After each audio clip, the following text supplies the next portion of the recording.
दोस्तों, इंडिया और इंग्लैंड के बीच करो या मरो के दूसरे वनडे मुकाबले में हुआ ऐसा घमासान देख दांतों तले उंगलियां दबाने पर मजबूर हुआ पूरा क्रिकेट जगत। तो आखिर कैसे इंग्लैंड की तूफानी शुरुआत पर जडेजा डेब्यूटेंट वरुण ने अपनी कातिलाना फिरकी से फेरा है पानी?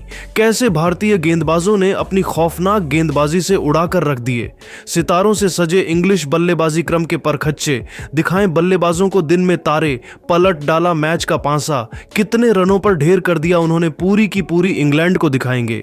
इंडिया इंग्लैंड के बीच दूसरे वनडे की पूरी हाईलाइट तो हमारे साथ अंत तक बने रहे। लेकिन उससे पहले आपको क्या लगता है कि इंडिया और इंग्लैंड में कौन सबसे महान टीम है? अपनी कीमती राय नीचे कमेंट करके जरूर बताइए। दोस्तों, आखिरकार इंडिया और इंग्लैंड की दो महान टीमों के बीच रोमांचक वनडे सीरीज का दूसरा करो या मरो का कांटे का मैच यहां कटक के बाराबती क्रिकेट स्टेडियम में खेला गया, जहां सबसे पहले तो इंग्लैंड के कप्तान जॉस बटलर ने टॉस जीतकर पहले बल्लेबाजी करने का फैसला किया और टीम इंडिया को बॉलिंग के लिए आमंत्रित किया। जहां भारतीय क्रिकेट टीम में आज दो बदलाव हुए, किंग विराट कोहली की वापसी हुई, वहीं वरुण चक्रवर्ती को प्लेइंग 11 में मौका दिया गया। दोस्तों, एक बार फिर इंग्लैंड को विस्फोटक शुरुआत दिलाने, उनकी तरफ से रनों की बरसात करने फिलिप सॉल्ट के साथ बेन डकेत की खतरनाक जोड़ी मैदान में आई थी, जिनके सामने पहला ही ओवर लेकर आए थे मोहम्मद शमी। लेकिन उनके ओवर की अंतिम गेंद पर ही सॉल्ट ने एक करारा चौका लगाकर अपना और अपनी टीम का खाता खोल लिया था। तो दोस्तों, अगला ओवर लेकर आए पिछले मैच के हीरो हर्षित राणा की पहली दो गेंद पर ही दो थप्पड़ की तरह डकैत ने दो खतरनाक चौके लगाए और अपने खतरनाक इरादों से टीम इंडिया को रूबरू करवा दिया था। एक बार फिर इन दोनों ने अपनी टीम को भयंकर शुरुआत दिलाई थी। तीसरे ओवर में डकैत ने इस बार शमी को भी निशाना बनाते हुए दो तूफानी चौके ठोक दिए। ये दोनों खिलाड़ी केवल चौकों से ही डील कर रहे थे। आते ही इन्होंने सीधा आक्रमण करना शुरू कर दिया था। 5 ओवर में ही 35 रन इन दोनों ने ठोक डाले थे। तभी गेंदबाजी में रोहित ने बदलाव किया। 6वें ओवर में हार्दिक पांड्या को वह लेकर आए, लेकिन उनका यह प्लान भी फ्लॉप साबित हुआ। बेन डकैत रेड हॉट फॉर्म में चल रहे थे। उन्हें रोक पाना किसी भी भारतीय गेंदबाज के बस की बात नहीं लग पा रही थी। हार्दिक का स्वागत भी डकैत ने चौके से किया और भारतीय खेमे में हड़कंप मचा दिया था। तभी ओवर की अंतिम गेंद पर अक्षर पटेल एक आसान सा कैच छोड़ देते हैं और बल्लेबाज को नया जीवनदान मिल जाता है। खचाखच भरे स्टेडियम में पिन ड्रॉप साइलेंस था, क्योंकि टीम इंडिया मुश्किल में नजर आ रही थी। इन दोनों के बीच दमदार साझेदारी पनप चुकी थी। तो दोस्तों, 7वां ओवर लेकर आए मोहम्मद शमी का स्वागत। पहले ही गेंद पर सॉल्ट ने विकेट के बिल्कुल सामने खूबसूरत चौके से किया, तो ओवर की 5वीं गेंद पर डकैत ने बैकवर्ड पॉइंट के क्षेत्र में एक और चौका बटोरकर 50 रनों की ओपनिंग पार्टनरशिप को भी अंजाम दिया था। अपनी धाकड़ बल्लेबाजी से यह खिलाड़ी अब अपने अर्धशतक के भी बेहद करीब पहुंच चुका था। हार्दिक हो या समी हो या हर्षित हो, हर एक गेंदबाज उनके सामने बेबस नजर आ रहा था।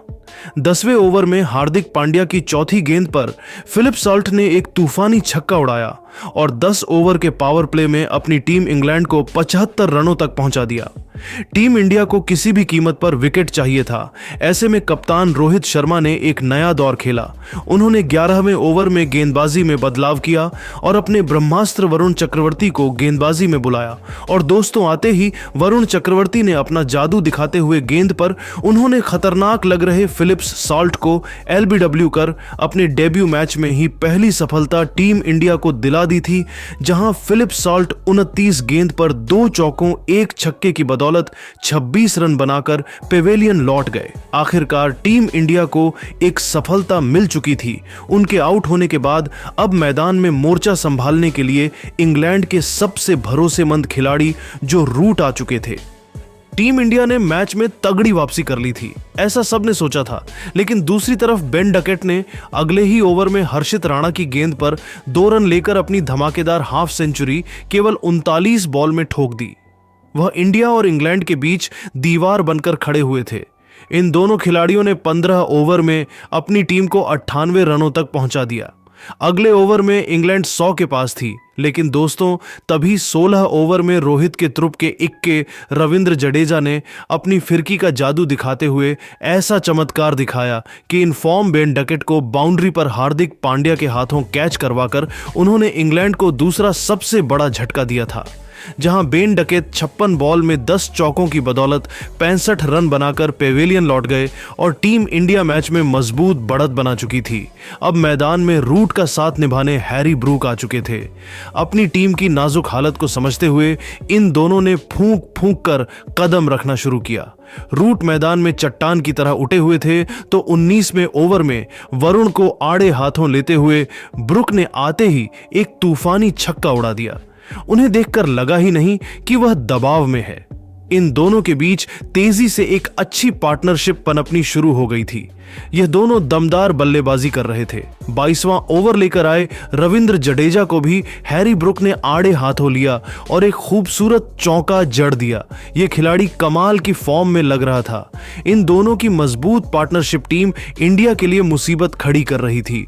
रोहित भी जानते थे कि यदि यह दोनों मैदान में टिक गए तो भारतीय क्रिकेट टीम को मैच से बाहर ही फेंक देंगे, इसलिए इन्हें आउट करना बेहद जरूरी हो चुका था, क्योंकि यह दोनों केवल चौकों से ही डील कर रहे थे। 23वां ओवर लेकर आए अक्षर पटेल के खिलाफ भी जो रूट ने एक बेहतरीन चौका लगाकर अपने खतरनाक इरादे टीम इंडिया को दिखा दिए थे कि वह तो रुकने वाले नहीं हैं। 23 ओवर में इंग्लैंड ने 136 रन बना लिए थे। ऐसा लग रहा था कि जिस तरीके से वह दोनों अपनी टीम को आगे बढ़ा रहे हैं, आसानी से इंग्लैंड 300 रन भी बना सकती है।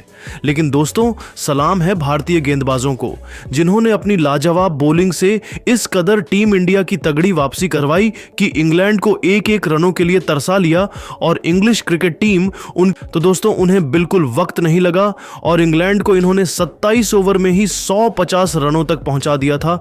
उन्होंने तो चौकों की बारिश ही कर दी थी। लेकिन दोस्तों, तभी एक बार फिर हर्षित राणा टीम इंडिया की वापसी करवाते हैं। 30वां ओवर लेकर आए हर्षित की चौथी ही गेंद पर शुभमन गिल ने एक कमाल का कैच लपक कर टीम इंडिया को तीसरी सबसे बड़ी सफलता दिलाई, जहां हैरी ब्रुक 67 गेंद पर केवल 31 रन बनाकर पेवेलियन लौट गए। उनके आउट होने के बाद अब मैदान में खुद कप्तान जोश बटलर आए थे। आते ही उन्होंने भी चौके से अपना खाता खोला।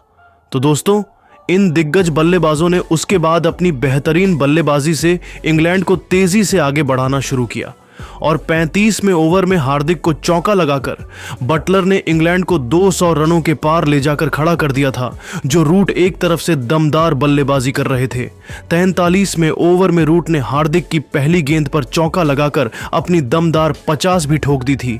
दूसरी तरफ बटलर का बदला आग उगल रहा था। लेकिन दोस्तों, इसी ओवर में हार्दिक पांड्या ने चौथी गेंद पर जोस बटलर को शुभमन गिल के हाथों कैच आउट करवाकर टीम इंडिया को चौथी सफलता दिला दी, जहां बटलर अपनी टीम के लिए 2 चौकों की बदौलत 34 रन बनाकर वापस गए। उनके आउट होने के बाद लियम लिविंगस्टोन मैदान में मोर्चा संभालने आए थे। 40 ओवर में इंग्लैंड ने 230 रन ठोक दिए थे।